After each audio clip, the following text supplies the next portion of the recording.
Are you ready? Yeah. Insidious, released in 2011, directed by James Wan and written by Leigh Whannell, the creators of Saw. The Lambert family discover their home is haunted and make a lot of viewers poop in their pants as they encounter voices on the baby monitor, ghosts behind the curtains, and demons who want to take their child, whilst enlisting the aid of a medium played by Lynn Shay and her ghost-busting buddies. What in the name of frightful bum stains is this craziness? Have you wet your pants with fear? Or maybe you just have a weak bladder, who knows? But let's go and dive into the further and explore these groovy facts about Insidious. Groovy. Number 1. Insidious was a reaction to the Saw franchise. Director James Wan, who has such films as Dead Silence, The Conjuring and Aquaman under his directing belt, created Saw, along with writer of all the Insidious films, Leigh Whannell. Saw was a massive worldwide hit, and it spawned a very gory franchise. And as to make another movie, James Wan was a bit miffed that people thought he could only make violent, gory movies, so he reacted by making something that wasn't as visceral in the violence, and more understated and unsettling, without using buckets of blood. Number 2. The Poltergeist Connection. James Wan saw the Poltergeist movie, released in 1982, when he was just a little kid. Like every other kid, myself included, who saw Poltergeist in the 80s, it scared the living crap out of us. It made a lasting impression on him. He fell in love through fear, of course, with the haunted house movies and creepy dolls, both of which influenced Saw, Dead Silence and, of course, Insidious. He wanted Insidious to be the poltergeist of this generation. You can clearly see the influences with the Lamberts family, an everyday ordinary family like the family in Poltergeist. Both movies have a kid who is put in supernatural danger whilst roaming about in another realm, when they should be at home having dinner. Even the paranormal investigators seem alike. Poltergeist was a huge influence, that's for sure. And he succeeds, for Insidious is a great movie that can sit high alongside Poltergeist, The Changeling, Haunting and pretty much any haunted house movie you can think of. Number 3. Blumhouse Micro Budget. You've all seen a Blumhouse movie, right? Of course you have. They are a powerhouse performance studio created by Jason Blum in 2000. The Jason Blum blueprint is make a movie on a very small budget and see if it hits the G-spot. They hit the G-spot more often than not. The studio has gone on to make Paranormal Activity, The Purge, The Conjuring Universe movies, Sinister, Lords of Salem, the new Halloween movies, and so many more. Blum said to James Wan, who had by this point made Saw, Dead Silence and Death Sentence, "Here's a budget of $1.5 million, see what you can make." James Wan shot the movie and even edited it on his Apple Mac computer in his house, and hey presto, it was shown at the Toronto International Film Festival in Canada in 2010 and was quickly snapped up by Sony Pictures and released 2011. Number 4. Quick turnaround. When a long-time buddy and co-worker James Wan spoke to Leigh Whannell about writing a horror movie in the haunted house genre, he was on it quicker than a kleptomaniac in an unguarded shop and wrote it in a staggering 3 weeks. 3 weeks! That's insane. What's also mind-blowing is James Wan directed this movie in a very short time. 3 weeks to be exact. Wow. Patrick Wilson, who plays Josh Lambert in the movie, said there was next to no rehearsal time. Very long days, so they could get as much footage as possible every single day. That's some quick turnaround. Number 5. The 2 red letters in the title. Now you may have noticed on the posters for this movie and the Blu-ray, or for the old codgers like me, the DVD, that 2 letters, S and I, are highlighted red. What does this all mean, I hear you scream, as you astrally project yourself into my mind? Well, there doesn't seem to be a definitive answer, but I went all Sherlock Holmes, except a bit thick, and I came across something that I think could be the reason why, as it does kinda make sense too. It was done as a nod for the Chinese audience. They have a rich tradition of respect as well as fear of ghosts throughout their history, a tradition that still permeates today. The letters SI mean unlucky, death, fear, and other such sphincter clenching annotations, so this may be why those particular letters are red. Apparently, if you put the film on and say the letters SI 13 times with the lights out, the film should pause and you may see or hear a ghost. I tried it and this is what happened. I put the film on and said SI. I noticed a dark figure appear near my door. My heart's pounding. It also said something and I can see it now appearing. This is scary.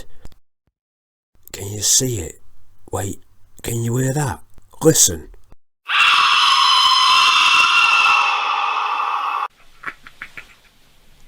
Number 6. The Lipstick Demon. What a name. This demon must have thought after doing all kinds of evil acts and terrorising kids that people might call him something cool, like Soul Destroyer or Demon of Hell. But nope, he stuck with the name Lipstick Demon. One of the most important and insidious characters in the movie. An angel banished from heaven who became demonic and skipped going to hell as he decided he would rule the further between heaven and hell. The creature, who's often been compared to Darth Maul because of his appearance, and not because he uses a lightsaber, is played by Joseph Bishara. Bishara is an American film composer who has composed music for a ton of horror movies, such as Grave Dancers, The Pretty Good Dark Skies, the Conjuring franchise, and Insidious as well as others. His music has often been described as unique, and I think his Insidious score is bang on. It's unsettling and burrows into your mind, adding more unease to what I think is a great haunted house, or boy in this case, movie. Joseph Bishara has an habit of playing creepy fukas and demons in movies. He actually played the Lipstick Demon, so called because that is how his face is painted on with lipstick, which must be bloody hard. He has also played the demon Valak in Conjuring 2, a Annabelle demon in Annabelle Creation and Annabelle, and another spooky entity, Bathsheba in the first Conjuring. He's an all-round creepy bugger. Listen, Qui-Gon Jinn, can you just do me a favour, mate? I'm going into the further. Could you just nip in and sort out that demon that you think's Darth Maul? Number 7. The Crying Boy. Nope, this is nothing to do with those crying boy paintings that supposedly haunted many houses during the 80s, although that's a creepy story in itself. Ty Simpson, the young actor who plays the astral travelling boy Dalton in the movie, had days on set that will no doubt keep him in therapy for years. Most of his scenes involved interacting with the actors, playing the various creepy ghosts, and the poor lad was terrified. During shooting of many scenes involving the Lipstick Demon, Ty Simpson would burst into tears. James Wan would console and tell him it's not real, it's just actors in makeup. He would still cry his eyes out though. As they were preparing to shoot a scene, Ty Simpson was running around having fun, laughing and joking. But director James Wan thought, shit, that's not the mood we need. So he went up to Ty and said, the next scene we're going to shoot is that monster chasing after you. The kid started crying his eyes out. James Wan rolled the camera as this was the reaction he wanted. James Wan did take the poor kid to see actor Joseph Bishara in the makeup trailer, having his makeup applied to show the young boy it's just make-believe, which eased him a little. Yeah. Let me see. Yeah, see? Yeah, you see and you see how the inside of his mouth is not painted? Number 8. The Locations. Insidious was shot in Los Angeles, California, using real-life locations rather than a studio-built set, which adds an authenticity and realism to the movie. The actual genuine houses were used for the movie. James Wan wanted a house that looked like it could be haunted. The first house in the movie was built in 1909, located in Victoria Park neighbourhood in LA. Drive past and you might see a demon looking out of the window, or it could just be the house owner, who knows. It is believed some of the cast and crew heard noises in the house, such as whispers and creaks. Could it be genuinely haunted? The second smaller, intimate house was found just 3 miles further away. Speaking of further away, the scene set in the further, the realm between heaven and hell, was shot in the abandoned Herald Examiner building, which was a newspaper building owned to the Los Angeles Examiner and founded by none other than William Randolph Hearst in 1903. The newspaper was also the first paper to get the scoop on the Black Dahlia murder in 1947, which was the as still unsolved mystery of 22-year-old Elizabeth Short, whose mutilated body was found in a parking lot. Who knows, maybe shooting in the building inspired the look of these creepy smiling entities, for Elizabeth Short had her mouth cut from ear to ear, giving her a grisly Joker-like grin. Number 9. Based on true stories. Just grab my ears while you fuck my butt! James Wan and Lee Winnell said they did not have to do much exploring of tales of haunting, for they had the wealth of stories their family and friends have told them over the years, most of which ended up in the movie. A bloody old lipstick demon himself wasn't a true story, and never turned the lights off. The baby monitor story is one that many people have experienced, as a combo of a baby who can supposedly see and sense ghosts attracts them to have a little chat. I too know somebody who experienced voices of dead people speaking through the baby monitor, maybe wanting a Farley's rusk. If you want to know what happened to this friend, I'll leave the story in the comments section. It's a creepy one. What the hell is that? Number 10. The Saw Connection. I want to play a game. Yeah, I've got Monopoly. Do you want to play this game? If you're a fan of Saw and have eyes like an eagle, you will no doubt have spotted the Billy the Puppet from Saw drawing on the chalkboard during one scene in the Insidious movie. Could Saw be set in the same world as Insidious? Could we one day see a demonically possessed Billy Puppet in the Insidious movies? You never know. Number 11. The Cast. The casting for the movie is rather bloody excellent. They outground the film and create tension. Patrick Wilson, an award-winning stage actor who has starred in such films as Lakeview Terrace. He also played Night Owl in the Watchmen movie. But it was Insidious which put him on the movie map and led him to becoming a global star in the Conjuring Universe movies. He is set to direct the 5th instalment in the Insidious franchise. Rose Byrne, the brilliant Australian actress, has dipped her foot into the horror world before, with a role in 28 Weeks Later and Danny Boyle's underrated dark sci-fi horror Sunshine. She says she's never seen a ghost in real life, but is ready to knock it out should she do so. Ty Simpson, the actor who cried a lot making the movie, has done pretty well for himself since starring in Insidious 1 and 2. He starred in Jurassic World. He was also the lovable or annoying, depending on your viewpoint, kid who was a sidekick to Tony Stark in Iron Man 3. Poor kid is not even an adult and he's already had to fight demons, Marvel villains and dinosaurs. Drum roll please. Next we have the incredible Lin Shaye. She is a dominant force in the Insidious franchise. For an old lady she kicks spooky ass, a bit like my very old mother. I don't think bad wiring is the problem here. Lin Shaye has had a long and varied career, and horror films no doubt love her, for she is one of the true standouts of Insidious. She's been in A Nightmare on Elm Street, Critters 1 and 2, Ouija, I pronounce it Ouija if that's right, and Ouija, Origin of Evil, and so many more. We could be here all night. Although only a tiny role, I must mention the stunning lady that is Barbara Hershey, who played Lorraine Lambert, the mother of Josh, who has a dark secret. Barbara Hershey starred in The Entity, 1982, a film about a woman who is sexually assaulted by a ghost. Barbara Hershey has dealt with a spirit in real life. While shooting the movie last summer, not actually shooting it last summer, the film's called Last Summer, in 1969, she accidentally killed a seagull.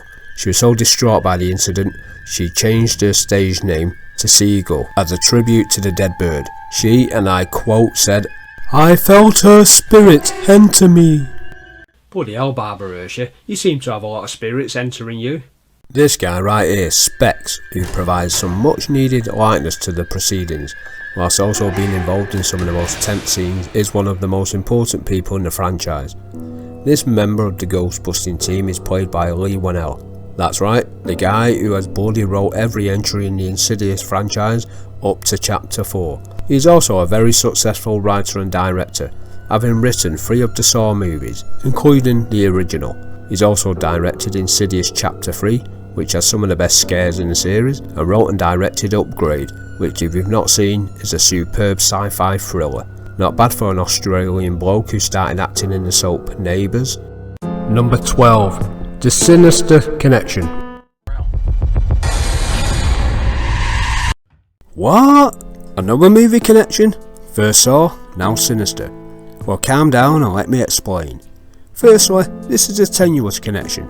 When casting the movie, Blumhouse and Film District desperately wanted Ethan Hawke to fill the role of Josh Lambert, but alas, he turned it down. He would later go on to accept the role of another family man in the Blumhouse produced Sinister from 2012, a sinister movie about a true crime writer who uncovers a dark, grisly secret about the house he and his family live in. So Ethan Hawke was almost in Insidious. Yeah, a tenuous link I know, but hold on to your butt. Both movies had the involvement of Blumhouse Pictures, and Jason Blum has recently gone on record to say they are working on an Insidious Sinister crossover. He said they're both set in the same world, which to be fair I could actually see. He also said there are sinister movie connections in the later Insidious movies, although what these are nobody seems to know. He may have just been blowing up pipe smoke, but if somebody knows, then fill me in. Number 13. The Bride in Black. Each photo, she got closer. There are so many memorable ghosts in the movie, it's hard to split them in terms of effectiveness, but split them I will. But it's also fair to say the old woman ghost, also known as the Bride in Black, is one of, if not the creepiest entity in the movie. Watch the parts with her in it, and then go to the bathroom in the dark and tell me your sphincter muscles aren't lactating with fright, because I'd find it hard to believe. Philip Friedman, a gentle old man, was asked to audition for the role of the old woman, to which he was taken aback. James Wan asked if he was comfortable wearing women's clothes, which is probably not what most actors expect to be asked when they audition. And that reminds me, I need to go on a diet because pretty soon I'll be wearing a bra. He thankfully got the job, and he was so good he gave a generation old and new nightmares. He enjoyed every minute of it and praised the cast and crew. Sadly, they've replaced him with another actor for the sequel, as the character was more fleshed out, so to speak. I actually think Philip Friedman's version looks creepier. It's a shame he never played the older lady again. Number 14. The most profitable film of 2011. Made on a budget of around $1.5 million, Insidious went on to make around $90 million at the box office in 2011. Now you may be thinking, hang on a minute, Sunbeam. Movies like X-Men First Class, Captain America the First Avenger, and Harry Potter and the Deathly Hallows Part 2 surely made more money. Well, you're right, but they also spent a huge amount on the budget, whereas Insidious did not. So Insidious made more in the profit margin. Movie studios would love to churn out Insidious-style budgeted movies left, right and centre if they could. They'd cream themselves. Number 15. Tiptoe Through the Tulips.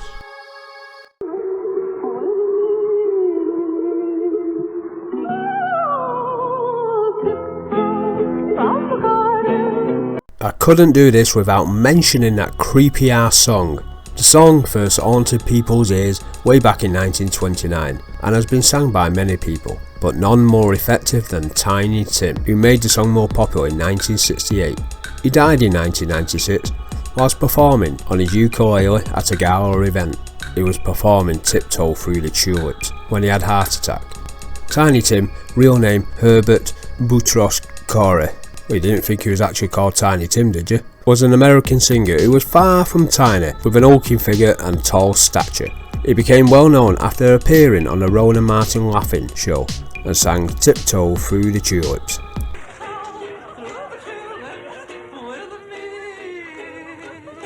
I bet you're not laughing now.